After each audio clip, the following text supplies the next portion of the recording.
Today we have some bonus myth-busting questions. Question number 1. My agent told me I have replacement cost policy. Is that true? This is kind of a loaded question in today's insurance policy and claims environment. Most policies that are offered are replacement cost policies. What does that mean? If I have damage to my property, does the insurance company owe to replace that item for what the current cost of that building material would be, because that's obviously what it would take to repair that item. You're not going to find a 10-year-old shingle to put on a new roof. Often that's not going to be allowed. You have to have new materials put on a roof to repair it. Problem is, a lot of these policies have exclusions or endorsements that, although an insurance company might agree with you on the full replacement cost of new materials to your property, these exclusions or endorsements could actually limit that payout.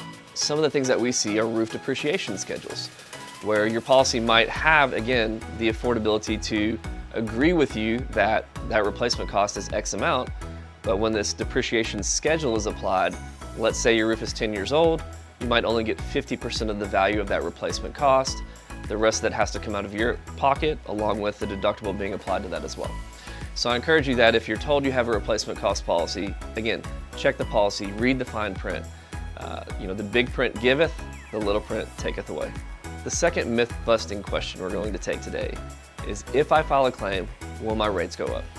Generally speaking, rates are approved by Department of Insurance entities in each state.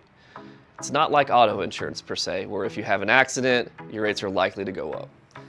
Rates are approved generally by insurance departments in areas, and they're approved by insurance companies as well. So the likelihood of your rates going up is actually very limited, but again, I encourage you to review that because it is state by state. The third myth-busting question that we have for you today: can I use my contractor's estimate to settle my claim? That's a great question. We often see contractors and vendors involved in the repair process, and there is certainly a place for these bids to be incorporated in the claim, but understand that contractors simply aren't well versed for the most part in what your policy affords coverage for and what it might actually exclude. So understand that getting a repair estimate is not always reflective of what's covered under your policy. The fourth myth-busting question that we're going to take today: if I hire a public adjuster, will it slow my claim down? This is a great question that we often get, and I say it depends. Oftentimes, insurance companies will want to put up a good fight when a public adjuster is involved, but that's because they know that ultimately they're probably going to have to pay more money to the policyholder. Other times, insurance companies will allow us to assist them with expediting the claims process, and will work with us to assist in closing that claim quickly for our client. Either which way, the benefit of a public adjuster is clear. You're going to comply with your duties after loss, which is required by the policy. You're going to preserve your ability to settle your claim for what you're owed. And ultimately, if it does take a little bit longer, at least that ensures that you've recovered the money that you need to repair your property. Last myth-busting question that we have for today: can my insurance company drop me for filing a claim? Again, great question, somewhat state-specific.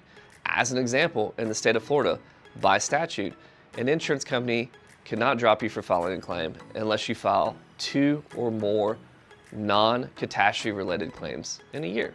So I encourage you, check your state statutes, check with your Department of Insurance. It is highly unlikely that if you file an insurance claim, that 1, your rates are going to go up directly reflective of filing that claim, or 2, that you will get dropped for specifically filing that claim. Thank you for joining us today at the Adjusters Roundtable.